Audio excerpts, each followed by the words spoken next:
जय हिंद दोस्तों, नमस्कार। स्वागत है आप सभी का आपके अपने YouTube चैनल पर। दोस्तों, आज की इस वीडियो में क्लास 12 फिजिक्स के इम्पोर्टेंट क्वेश्चन को देखने वाले हैं जो हर साल हर वर्ष बार बार पूछे जाते हैं। तो मैं उन्हीं क्वेश्चन को लिया हूं जो बार बार रिपीटेड क्वेश्चन है। तो चलिए वीडियो को स्टार्ट करते हैं। और एक आपसे वादा है कि वीडियो के अंत तक आप सभी को सभी पैटर्न मालूम हो जाएंगे कि कहाँ से क्वेश्चन पूछे जाते हैं। और ये बहुत महत्वपूर्ण क्वेश्चन है क्योंकि बार बार रिपीटेड क्वेश्चन है और बार बार रिपीटेड क्वेश्चन जाकर आगे अस्थाई बन जाते हैं। तो देखिए, ये सब अस्थाई क्वेश्चन है जो हमेशा पूछे जाएंगे। पिछले 5-10 वर्षों में भी पूछे गए हैं और आपके बोर्ड एग्जाम 2024 में भी पूछे जाएंगे। यहाँ से कंफर्म है कि क्वेश्चन आने ही वाला है क्योंकि ये अपने चैप्टर के बहुत ही महत्वपूर्ण और इम्पोर्टेंट क्वेश्चन है। तो चलिए वीडियो को स्टार्ट करते हैं। एक ही उम्मीद है कि वीडियो को अंत तक देखिएगा और हमसे कुछ लेकर जाइएगा, क्योंकि कुछ बच्चे ऐसे होते हैं कि वीडियो को क्लिक करते हैं लेकिन फिर चले जाते हैं। मैं उनसे कहना चाहता हूं कि वीडियो के अंत तक देखिएगा। यदि कुछ मुझसे न मिले तो फिर कहिएगा। चलिए देर न करते हुए वीडियो को स्टार्ट करते हैं। मैं पहले बता दूं कि ये हर एक क्वेश्चन इंपॉर्टेंट है। ये हर एक क्वेश्चन इंपॉर्टेंट है। यह बार बार रिपीटेड क्वेश्चन है, बार बार पूछा गया है। तो देखिए, सबसे पहले विशिष्ट चालकता का मात्रक बताइए। सबसे पहले ये 1 नंबर के भी क्वेश्चन है, इसमें 2 नंबर के भी क्वेश्चन है, 3 नंबर के क्वेश्चन है और 5 नंबर के सभी क्वेश्चन है। और कितने क्वेश्चन करने वाले हैं? लगभग 80 से 100 क्वेश्चन करने वाले हैं।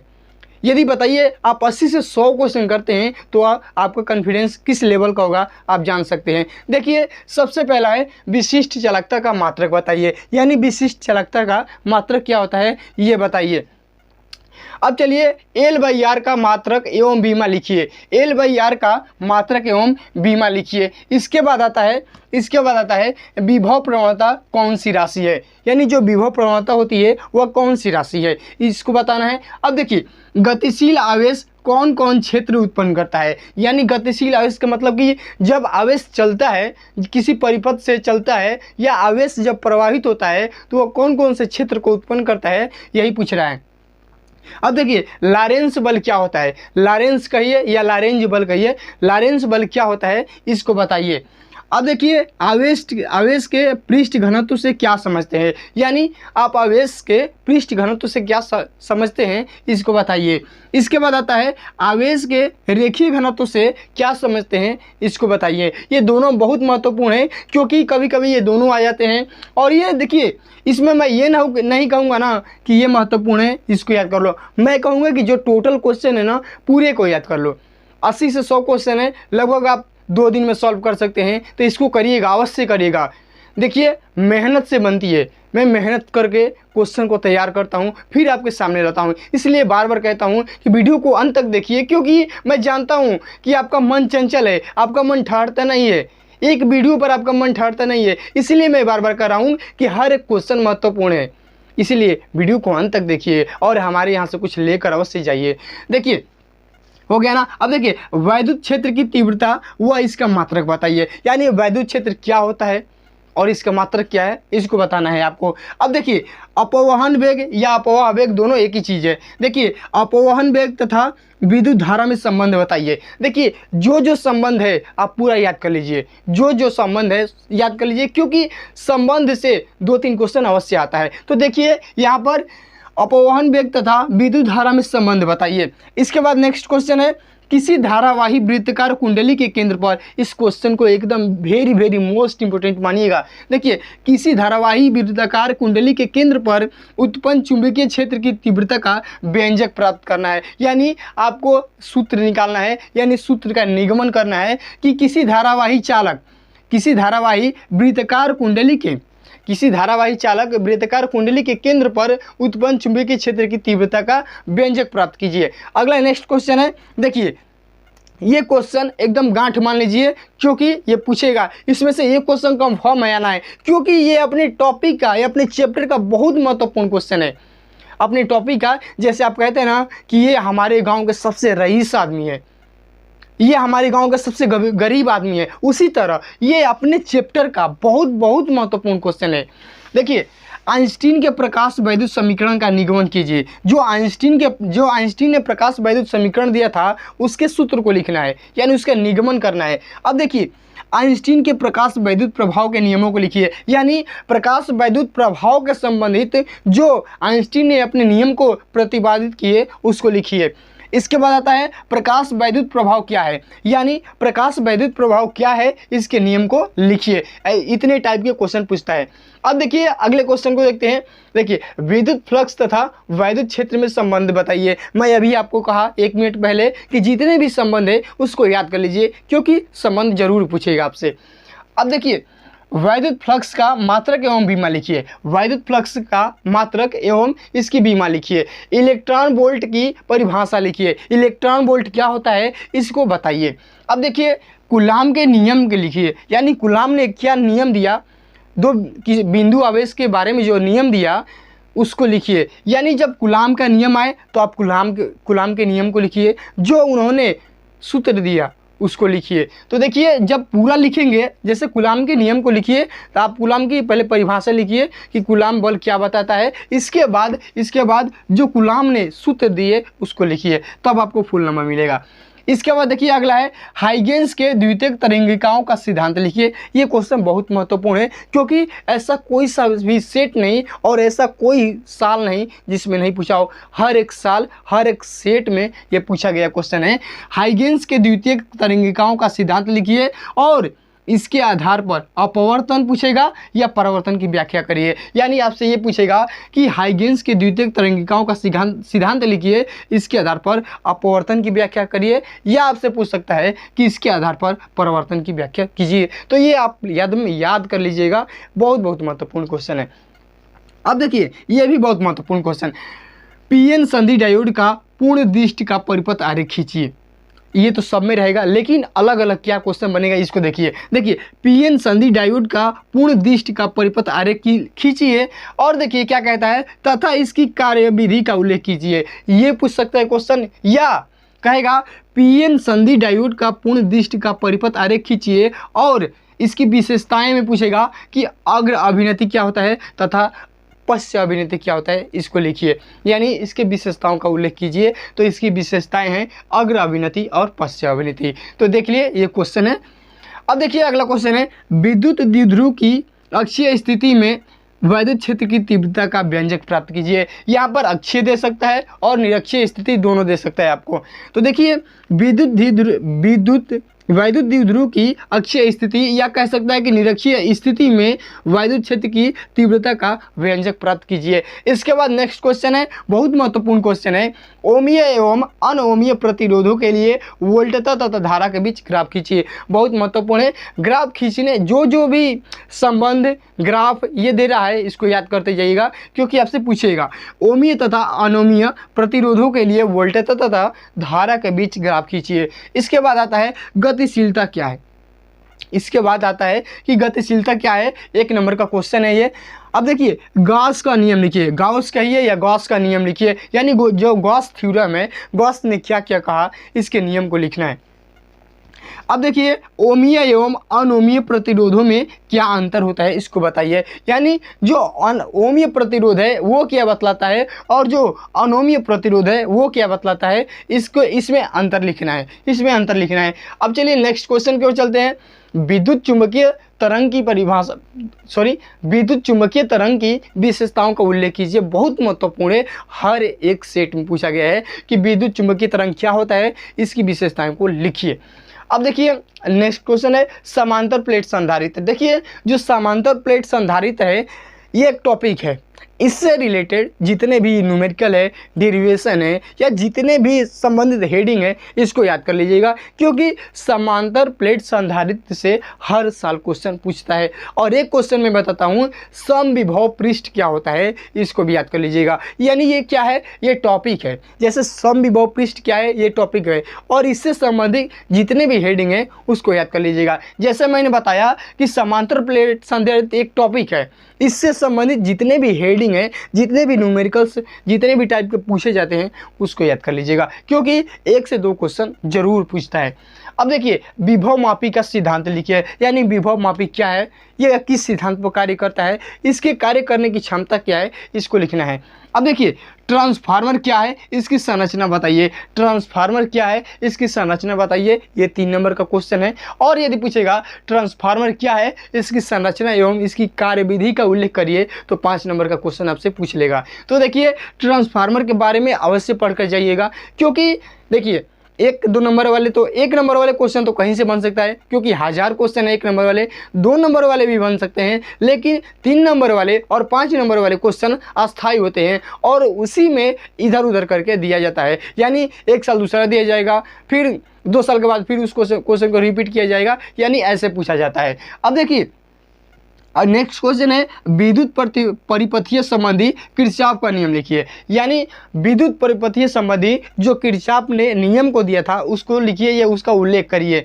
अब देखिए ये बहुत महत्वपूर्ण क्वेश्चन है, ये बहुत महत्वपूर्ण अपने चैप्टर का बहुत महत्वपूर्ण क्वेश्चन है, क्योंकि ये ऐसा हो नहीं सकता कि हर सेट में ना पूछा हो, ये हर सेट में पूछेगा। और मैं बार बार कह रहा हूँ कि ये 2024 में भी आने वाला है, क्योंकि बताइए जो मोस्ट इंपोर्टेंट क्वेश्चन है एग्जामिनर उसी को देखता है और उसी पैटर्न को फॉलो करता जाता है। क्योंकि मोस्ट इंपोर्टेंट क्वेश्चन मान लीजिए आपके गांव का रईस आदमी है, तो अब कहीं जाएगा वो कहीं जाएगा, तो आप चाहे 2023 का हो, चाहे 2024 का हो, 2018 का हो, अब कभी भी कोई आपसे पूछेगा कि आपका गांव का रईस आदमी क्या है, तो आप उसी का नाम बताएंगे। उसी तरह ये अपने चैप्टर के मोस्ट इंपोर्टेंट क्वेश्चन है। ये हर कोई भी साल हो, इसको एग्जामिनर को देना है, एग्जामिनर को बोर्ड एग्जाम में इसको देना है, क्योंकि ये अपने चैप्टर का मोस्ट इंपोर्टेंट क्वेश्चन है।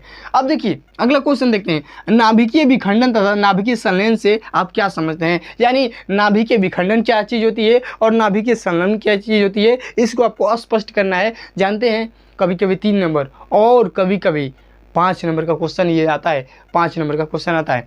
अब देखिए सौर सेल क्या है, सौर सेल की संरचना एवं कार्यविधि लिखिए। देखिए जिसमें 2 से 3 क्वेश्चन आए, जिसमें 3 क्वेश्चन आए वो कंफर्म है कि 5 नंबर का है। देखिए ये 5 नंबर का क्वेश्चन है, ये 5 नंबर का क्वेश्चन है और ये 5 नंबर का क्वेश्चन है। ये तीनों में से एक जरूर 2024 में आएगा चैलेंज।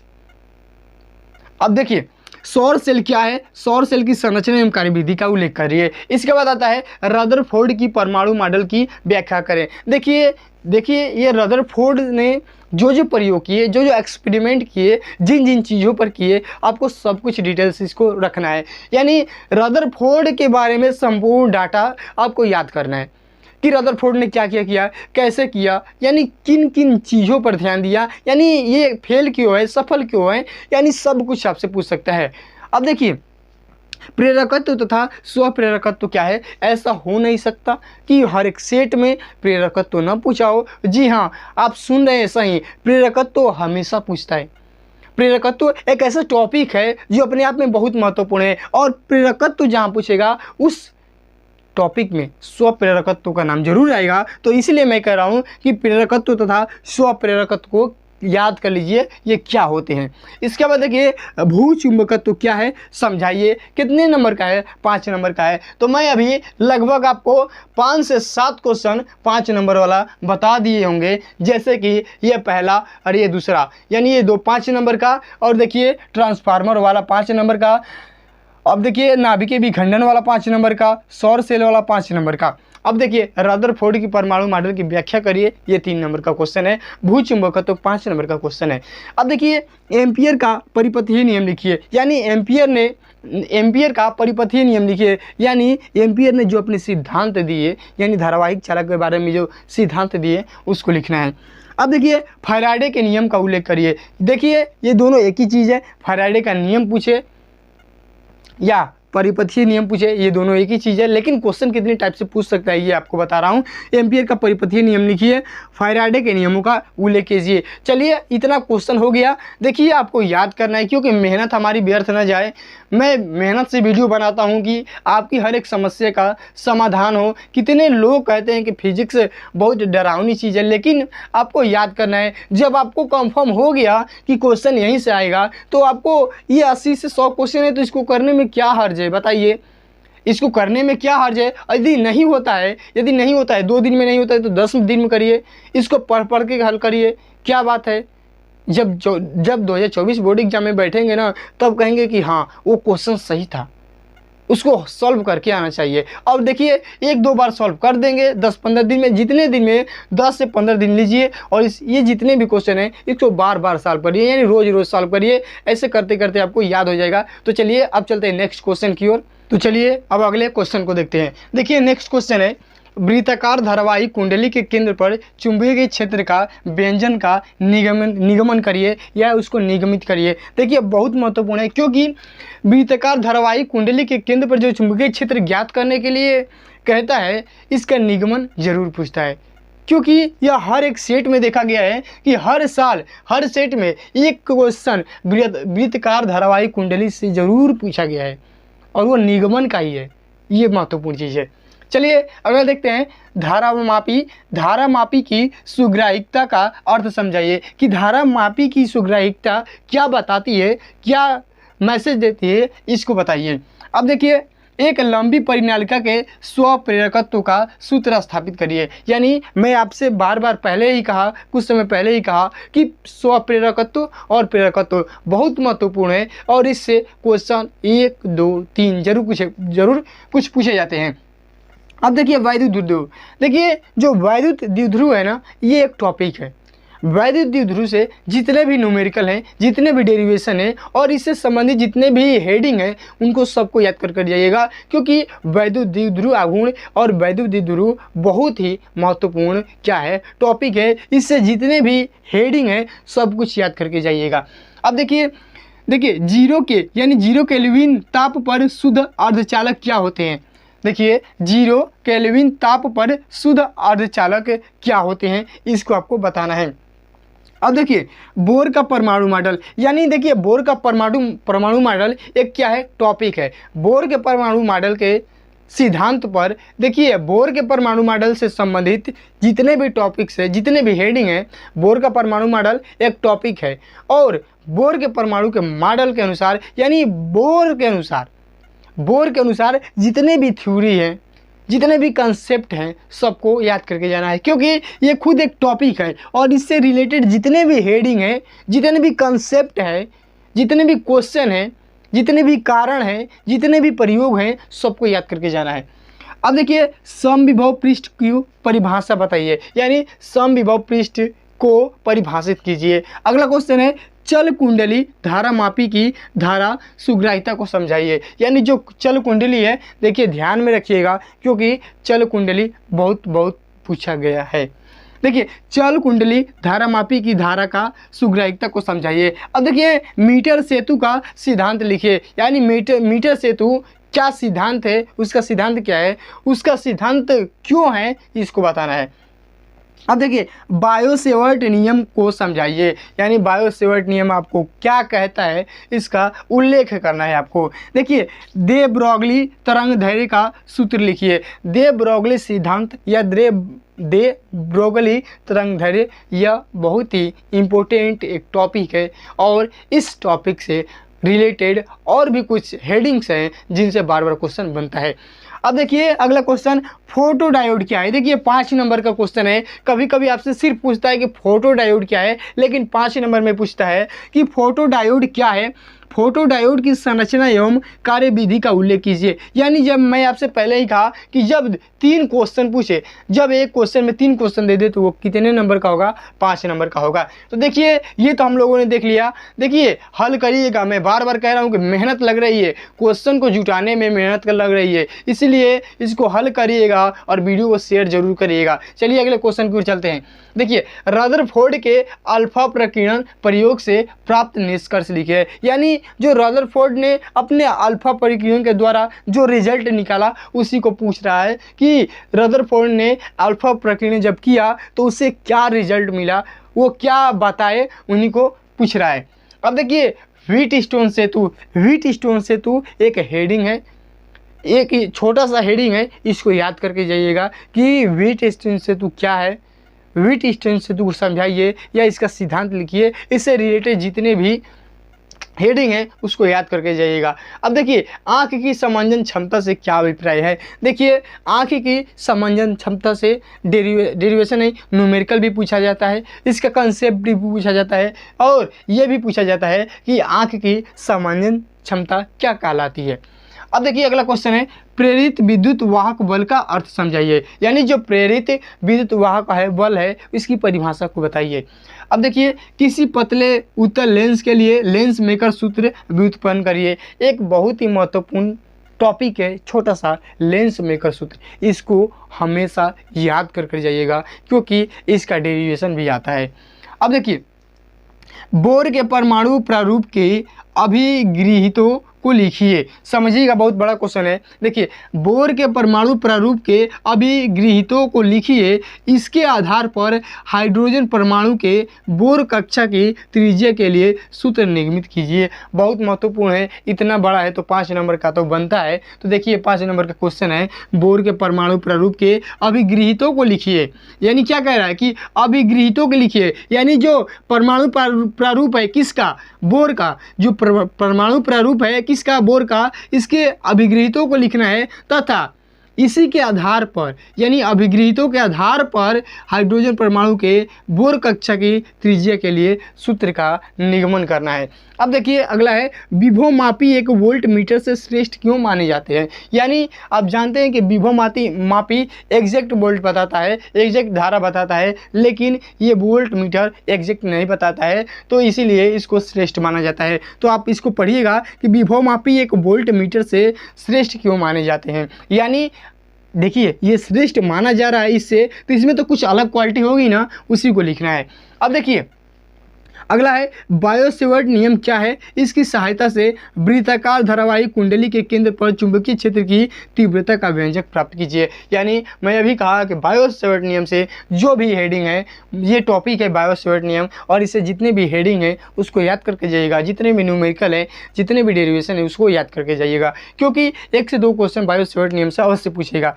अब देखिए नाभिकीय रिएक्टर का सिद्धांत क्या है। नाभिकीय रिएक्टर का सिद्धांत क्या है इसको बताइए। इसके बाद आता है अन्योन्य प्रेरण गुणांक की परिभाषा दीजिए। देखिए मैं प्रेरणा से, प्रेरकत्व से, स्वप्रेरकत्व से बहुत क्वेश्चन बताया और इसको याद जरूर करिएगा। देखिए अन्योन्य प्रेरण गुणांक की परिभाषा दीजिए, यानी अन्योन्य प्रेरण क्या है, अन्योन्य प्रेरण गुणांक क्या है, इसको समझाना है। तो देखिए एक बार स्क्रीनशॉट ले लीजिए। मैं तो कहूँगा कि यदि एक जिम्मेदार स्टूडेंट है तो आप इसको लिखिए अपने कॉपी में, क्योंकि आप बार बार देखते रह जाएंगे। यदि आप इसको गैलरी में सेव करते हैं तो मुझे लगता है कि वह गैलरी में वैसे ही पड़ा रह जाएगा। तो इसको कॉपी पर लिखिए और इसको सॉल्व करिए। अब हम लोग चलते हैं अगले क्वेश्चन की ओर।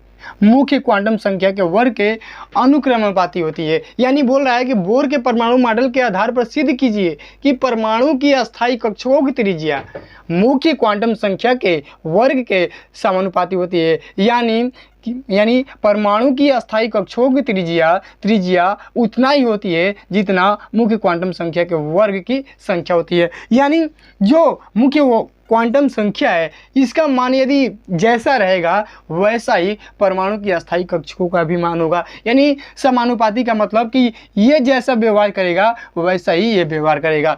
तो चलिए अब हम अगले क्वेश्चन की ओर बढ़ते हैं। देखिए विशिष्ट प्रतिरोध की परिभाषा तथा मात्रक लिखिए। इसके बाद आता है अगला क्वेश्चन, निर्वात की वैद्युतशीलता का मात्रक क्या है। यानी जो निर्वात की वैद्युतशीलता है इसका मात्रक क्या होता है। और कभी कभी पूछता है कि निर्वात की वैद्युतशीलता क्या होती है, इसकी परिभाषा बताइए।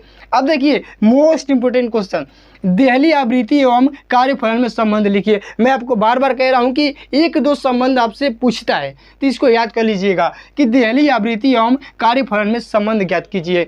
इसके बाद अगला क्वेश्चन है, गॉस के प्रमेय से कूलाम के नियम का निगमन करिए। यानी जब आप गॉस थ्योरम पढ़ेंगे तो इसी के आधार पर आप लोग कूलाम के नियम को भी स्पष्ट कर पाएंगे।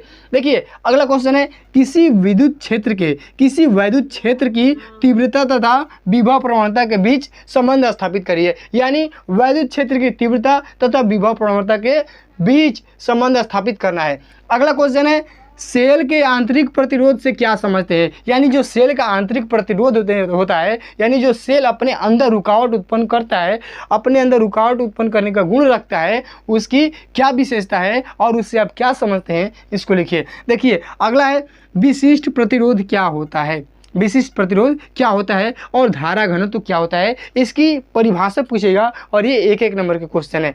अब देखिए नति कोण और या दिक्पात कोण की परिभाषा लिखिए, ये भी क्या है, एक नंबर के क्वेश्चन है। यदि पूछे कि नति कोण की परिभाषा बताइए तो वो भी एक ही नंबर का है, और यदि पूछे कि दिक्पात कोण की परिभाषा बताइए तो वो भी एक ही नंबर का है। अगला क्वेश्चन है स्वप्रेरणा तथा अन्योन्य प्रेरणा गुणांक क्या होता है, यानी स्वप्रेरणा गुणांक क्या है और अन्योन्य प्रेरणा गुणांक क्या है, ये बताइए। देखिए बहुत महत्वपूर्ण है, एलसीआर परिपथ क्या होता है, यानी जो एलसीआर परिपथ होता है वह क्या होता है। अब देखिए और कुछ क्वेश्चन को, समांतर प्लेट संधारित्र की धारिता का व्यंजक लिखिए। व्यंजक का मतलब कि सूत्र को निगमन करने के लिए कहता है। देखिए व्यंजक लिखिए, यानी इसके जो सूत्र है उसको निगमित करिए, ये कहता है।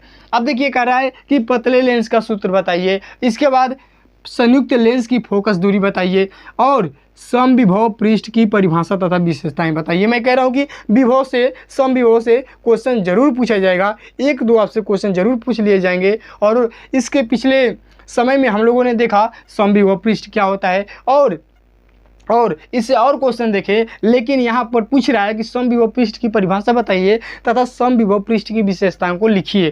देखिए दूरदर्शी की विभेदन क्षमता क्या है, बहुत महत्वपूर्ण है।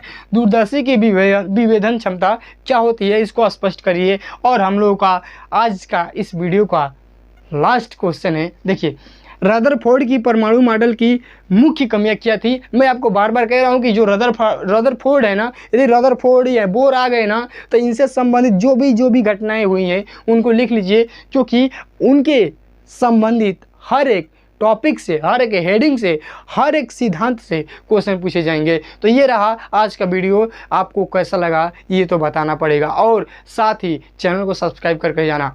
यदि मेरी मेहनत को समझ रहे हो तो इस चैनल को सब्सक्राइब करिए, और ऐसा ही क्वेश्चन आता रहेगा। कब तक, जब तक आपका बोर्ड एग्जाम ख़त्म नहीं होता, तब तक ऐसे ही इंफॉर्मेशन और नॉलेजेबल वीडियो लाता रहूँगा। तो चैनल पर नए हो तो चैनल को सब्सक्राइब करिए। एक काम नहीं कर रहे हो, वीडियो को शेयर करो भाई, वीडियो को शेयर करो, अपने दोस्तों के साथ वीडियो को शेयर करो ताकि वो भी इस चैनल से जुड़ पाए। और यदि कुछ भी नहीं पढ़े हैं ना, तो यदि वो इन्हीं क्वेश्चन को सिर्फ लगा कर जाते हैं तो वो पास हो सकते हैं। इतना कॉन्फिडेंस के साथ बोल रहा हूँ और चैलेंज के साथ कह रहा हूँ। तो चलिए वीडियो देखने के लिए आप सभी का बहुत बहुत धन्यवाद। फिर मिलेंगे अगले नेक्स्ट वीडियो के साथ।